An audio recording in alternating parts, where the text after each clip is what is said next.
Many of us have already interacted with robots on some level or another. Just think about Siri, our nifty digital smartphone companion. Or how about all those robotic representatives we talked to after calling a company's customer service? Needless to say, we've all had our fair share of robotic interaction. But now we may be looking at robots 2.0, with one company pushing the envelope just a little bit further. Take a look. Where can I find more of these? I'm looking for hammers. Me gustaría comprar esto. Can you place the object in my viewfinder? Is this the item you're looking for? Yes.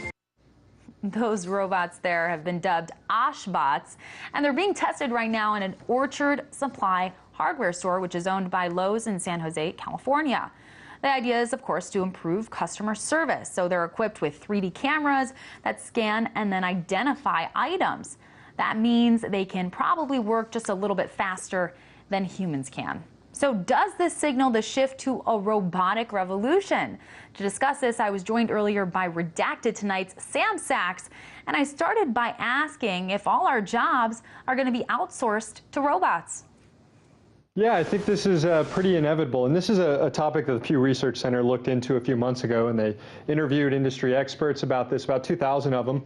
And the conclusion they came to is that within probably the next 10 years, by 2025, robots are going to permeate wide aspects of our daily life. I mean, we're going to be interacting with them all the time, as you see, from Lowe's stores to in our cars to everything.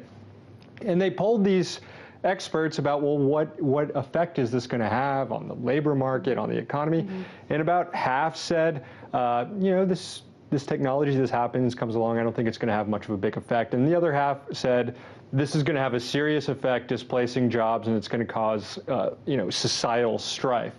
So, you know, the experts disagree on what this means in the future, but it's pretty clear that this is our future. This is inevitable. This is going to happen. So you mentioned this, but there is an obvious downside that, you know, of course, those robots are going to be taking the place of other hardworking individuals, people that need jobs in this country. Do you think that this technology in any way could backfire on the economy by replacing those minimum wage workers, those blue collar workers? Yeah, I tend to agree with the half of the experts who said this is going to be a problem. And the reason why is if you look over the last 30 years in the way corporate America has handled itself, it's been all of, and this goes back more than 30 years, it goes back 200 years. It's all about reducing labor costs, and that means flattening wages for your workers, cutting benefits for your workers, taking full-time workers, turning them into part-time workers, outsourcing jobs to low-wage nations, busting up unions. This has been the name of the game in corporate America. So now that they have this option of just replacing their workers altogether with robots that don't demand any wages, that don't demand any benefits, that aren't going to organize until they become self-aware or something, that's exactly what these CEOs of these companies are going to do. And, you know, a different expert might say, hey, this is just going to create more high-tech jobs. People are going to have to build these robots. And that's true. It'll create some high-tech jobs, but not enough to support the base of our economy.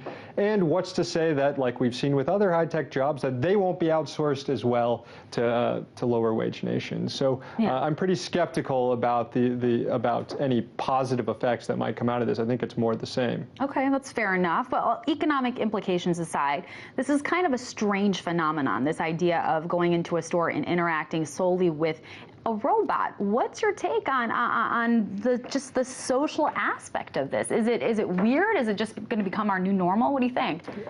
Probably. I don't like it so far. I don't know anyone who prefers when they call customer service or something to talk to a robot. Actually, we get really annoyed. Most of us press 0 to talk to an actual human. I just keep pressing 0 hoping to talk to a person. Or when you go to the checkout counters at grocery stores now and it doesn't. You get frustrated because it doesn't know what you want, and then you have to end up calling that representative. And then someone has to come over. And it's like, why wasn't I dealing with you to begin with? And I do have a product there, even though it's not recognizing it in the bagging holder or something like that. So yeah, I don't know. This seems like we all have the same frustrations. Well, there are some things that humans can do better than, I guess, than robots. But you know, it is kind of strange to think about. And a lot of us have now seen that movie Her with Joaquin Phoenix, where this guy basically falls head over heels for a robot. And I think it freaked a lot of people out, but do you think this could be a reality? I mean, when I saw that little trailer, I thought, well, I could see those two people being friends maybe, you know, and then who knows? I mean, it might be a stretch, but I don't think it's that much of a stretch. I mean,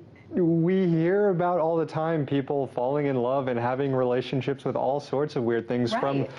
There was animals? a one movie called Lars and the Real Girl or something about someone who right, falls in the love with doll. a dummy or with a That's doll. correct. So to me, a robot is certainly an upgrade from an inanimate doll. So Right, at least it talks back to you. That's yeah, true. I could definitely see this being. That could be an upgrade for some people. Yeah.